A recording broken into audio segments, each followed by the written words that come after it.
yung kanyang kapatid ay naglabas po ng statement. Linawin mo kasi yung yung kwento mo, kawawa man si Papa.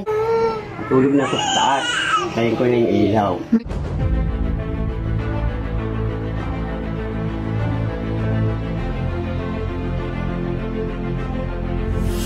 Ayun, shoutout guys. Muli po, welcome to my YouTube channel. Ito po si Kuya July, ang inyong katugang, ang inyong kalingap. Na muling babati muna sa inyo ng magandang araw, magandang gabi. Saang sulok man po tayo ng mundo naroon. At sa araw na ito, meron tayong panibagong vlog. Pag-usapan po natin yung update po patungkol po kay Kulot. Isa po sa mga Bombay Sisters. Na kung saan, nung nakaraan, napanood po natin, nakakaawa po siya. Kaso nga lang po, after ilang days, yung kanyang kapatid ay naglabas po ng statement na kung saan ay parang kumokontra ho doon po sa kwento po ni Kulot. So sa pagkakataong ito, pag-usapan po natin yan at i-consider po natin yung version po nung kanyang ate pati na rin po nung kanyang tatay para medyo maklear po natin yan mga kabayan natin maya-maya po ng konti. Pero bago po yun, paalala mo na si Kuya July, baka pwedeng i-subscribe po natin, July Paunil, tapos pakipindot lang po yung notification bell button para lagi po tayong updated sa ating mga video upload. Tapos yung ating Facebook page po, July Paunil 2.0, pwede rin po nating i-follow, pwede pong i-like. Maraming salamat.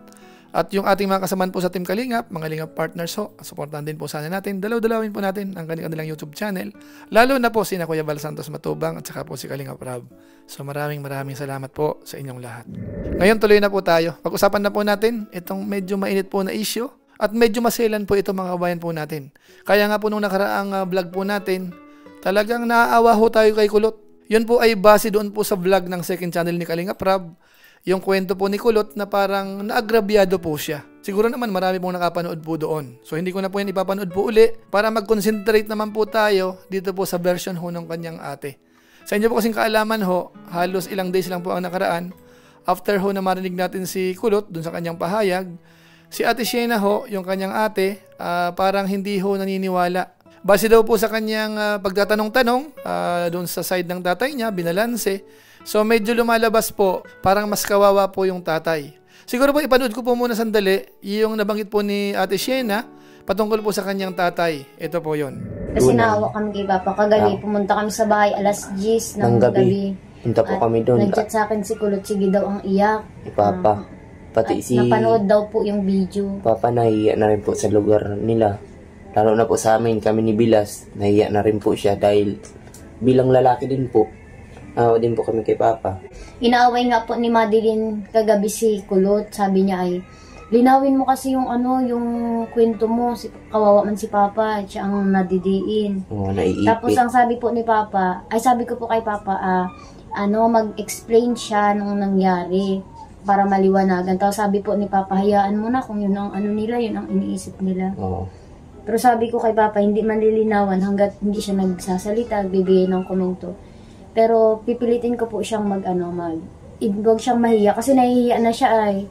At ang dami na doon nakapanood, yung mga kapatid niya, yung mga kapitbahay namin doon. Iba na po yung tingin sa kanya, nahihiya na po. Gaya po kanina, si Papa nahihiya na sa amin magharap. Nag-live po kasi kami kanina kasi nagpabakuna kami kay Baby. Tapos yung mga comment doon, nagpasok yung issue ni Kulot. Tapos ang dami doon na against kay Papa, tapos sabi daw, pinagtatanggol ko daw.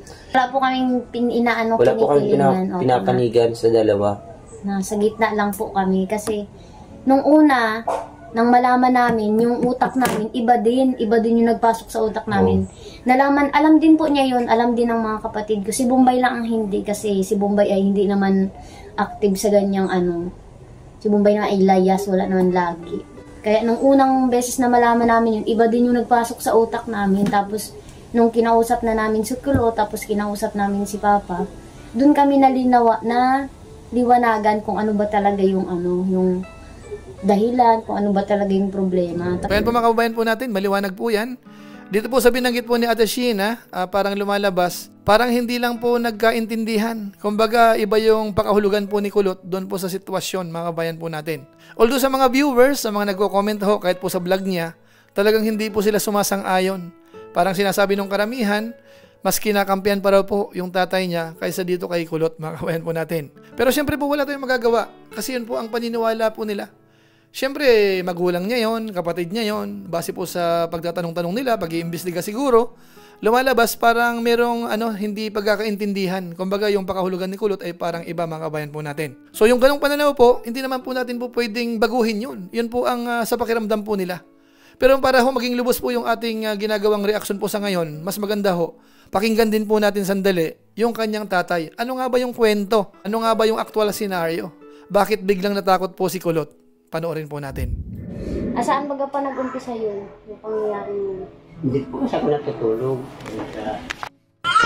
Tapos dito yung apat sila dyan. Dito yung si kulot. At siguro magmamaga na yun, nagbaba ako dito.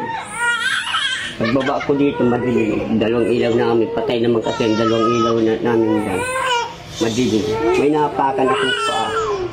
Agad ko bilik ng ilaw. Ay napapain ako, nag-bultin ako sa CR. Tapos, pagbasok po akong hinimati ko po si kulot. Pagtingin ko sa'yo, nagsinyas ako na matutulog na. Sinyas ko po, sabi ko, matutulog na ako sa taas, papatay na yung ilaw. Paano pa yung pakasenyas mo? Sabi ko, Kasi dun siya natakot dun daw sa senyas mo. matutulog na ako sa taas, patayin ko na yung ilaw. Kaya pa natakot siya.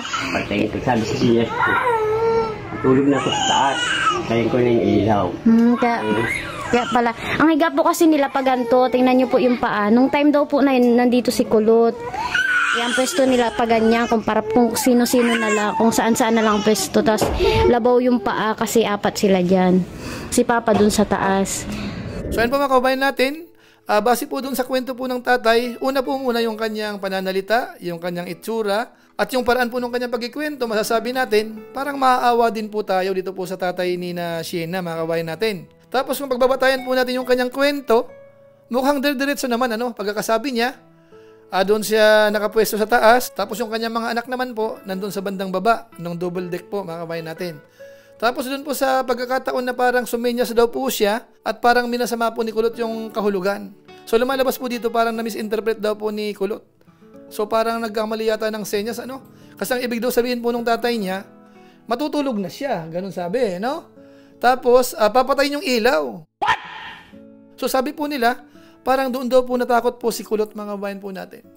So kung kayo po ang tatanungin, base po sa kwento po nung tatay niya, paniniwalaan ho ba natin yung paliwanag po nila?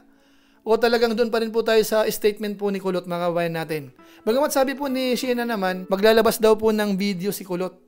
Patungkol nga po dito after na makapag-usap-usap po sila.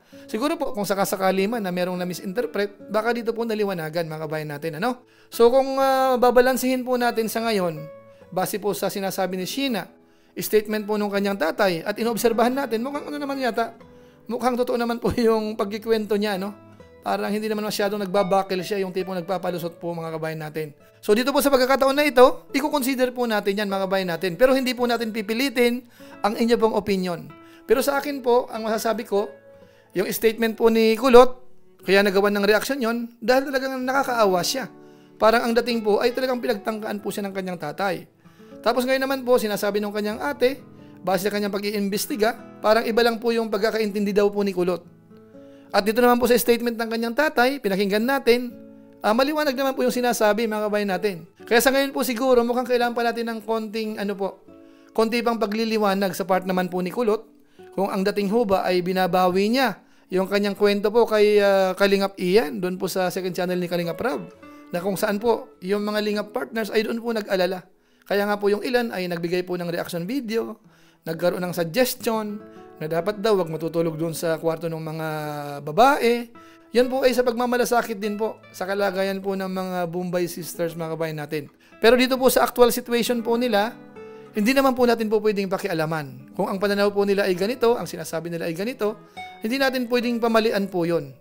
Iiwanan po natin sa mga viewers po natin kung ano po ang inyong masasabi dyan. Hindi ko po pwedeng sabihin na ito ang totoo, ito ang hindi. Kasi po, dalawang version po yan. So, ang tabayanan po natin, yung magiging statement po ni kulot, mga kabayan po natin. Basta sa ngayon ho, kahit paano naman, baka nabawasan naman ho yung galit sa tatay niya. Yung ilang mga nakapanood po nung nakaraan na sobrang galit sa tatay niya, ngayon po nakapagsalita na, sa tingin ko naman po, mababawasan po yon. So, konting pa po siguro, konting pag-iimbestiga pa, konti pang pag-observe dito po sa Bombay Sisters, at malalaman po natin kung ano nga ba talaga ang totoong nangyari. Actually po si Kuya Bal Santos Matubang naman po, ang Team Kalingap ay nandyan. Kung kinakailangan pong siya ay pumunta po dyan, makakatulong po yun mga kabayan po natin sa paghahanap po natin ng katotohanan. So siguro po yun lang po muna siguro ang ating reaction video po dito po sa mga Bombay Sisters, kasama po yung kanilang tatay. Kung sakasakali po na magkakasundo naman po sila, di mas mainam po. Kung sakasakaling meron nagkamali, magpatawaran na lang po sila kasi mag-aama naman po sila. Isang pamilya lang naman po sila. Basta sa atin po dito, sana hindi na po maulit. Tsaka yung pag-iingat ho ay sana unahin na natin. Kung medyo masagwa ho na natutulog sa kaparehas na kwarto, mas maganda, medyo humiwalay siguro ng konti. Baka may ibang pwesto naman po dyan. So yun lang po muna siguro ang ating masasabi po dyan sa sitwasyon po ng Bombay Sisters mga kabayan natin. At panahon na po muna siguro para pansamantala magpaalam. Kita-kita ulit tayo sa mga sunod ko pa pong vlog. Kung inyo po itong nagustuhan, pwede po nating i-share. So maraming salamat po sa inyo. So muli, ito po si Kuya Julay, ang inyong katugang, ang inyong kalingap, na pansamantalang nagpapaalam po muna. Kita-kita ulit tayo sa mga susunod ko pang vlog. Maraming salamat sa inyong walang sawang pagsuporta po sa ating YouTube channel. Pagpalain nawa kayo ng Diyos, mabuhay tayong lahat. God bless. Bye-bye!